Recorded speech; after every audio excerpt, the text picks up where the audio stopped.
ಕನ್ನಡದ ಸುಂದರಿ ಶೋಭಾ ಶೆಟ್ಟಿ ತೆಲುಗು ಪ್ರೇಕ್ಷಕರಿಗೂ ಚಿರಪರಿಚಿತರು. ಅವರು ತೆಲುಗಿನಲ್ಲಿ ಕಾರ್ತಿಕ ದೀಪಂನಲ್ಲಿ ಖಳನಾಯಕಿ ಮೋನಿತಾ ಪಾತ್ರದಲ್ಲಿ ನಟಿಸುವ ಮೂಲಕ ಅವರು ಪ್ರೇಕ್ಷಕರನ್ನ ವಿಶೇಷವಾಗಿ ಮೆಚ್ಚಿಕೊಂಡರು.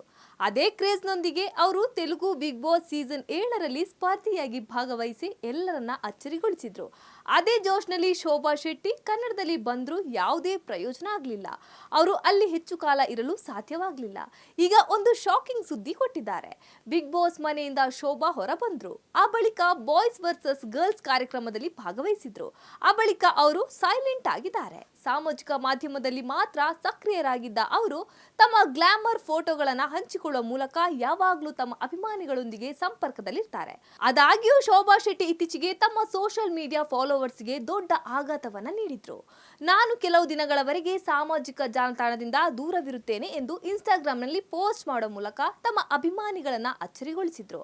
ಆದ್ರೆ ಶೋಭಾ ಶೆಟ್ಟಿ ಈ ರೀತಿ ಸಾಮಾಜಿಕ ಜಾಲತಾಣಗಳಿಂದ ದೂರ ಉಳಿಯಲು ಕಾರಣವೇನು ಎಂದು ಅಭಿಮಾನಿಗಳು ಪ್ರಶ್ನೆಗಳನ್ನ ಕೇಳ್ತಿದ್ದಾರೆ. ಶೋಭಾ ಶೆಟ್ಟಿ ಸಾಮಾಜಿಕ ಜಾಲತಾಣಗಳಿಂದ ಹಿಂದೆ ಸರಿದಿದ್ದಕ್ಕೆ ವೈಯಕ್ತಿಕ ಸಮಸ್ಯೆಗಳೇ ಕಾರಣ ಎಂದು ತೋರುತ್ತದೆ.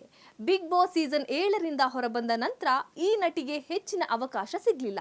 ನಿಶ್ಚಿತಾರ್ಥವಾಗಿ 1 ವರ್ಷ ಕಳೆದಿದೆ. ಆದ್ರೆ ಮದುವೆಯ ಭರವಸೆ ಈಡೇರಲಿಲ್ಲ.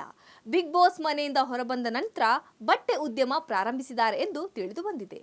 ಅದು ಅಂದುಕೊಂಡಂತೆ ನಡೆಯುತ್ತಿಲ್ಲ ಎಂಬ ಮಾತು ಕೇಳಿ ಬರ್ತಿದೆ. ತಾನು ನಿರೀಕ್ಷಿಸಿದ್ದೇನು ಆಗದ ಕಾರಣ ಶೋಭಾ ಖಿನ್ನತೆಗೆ ಒಳಗಾಗಿದ್ರು ಎಂಬ ವದಂತಿ ಕೂಡ ಇದೆ. ಅದಕ್ಕಾಗಿ ಅವರು ಸಾಮಾಜಿಕ ಜಾಲತಾಣಗಳಿಂದ ವಿರಾಮ ತೆಗೆದುಕೊಂಡಿದ್ದಾರೆ ಎಂದು ತೋರುತ್ತದೆ.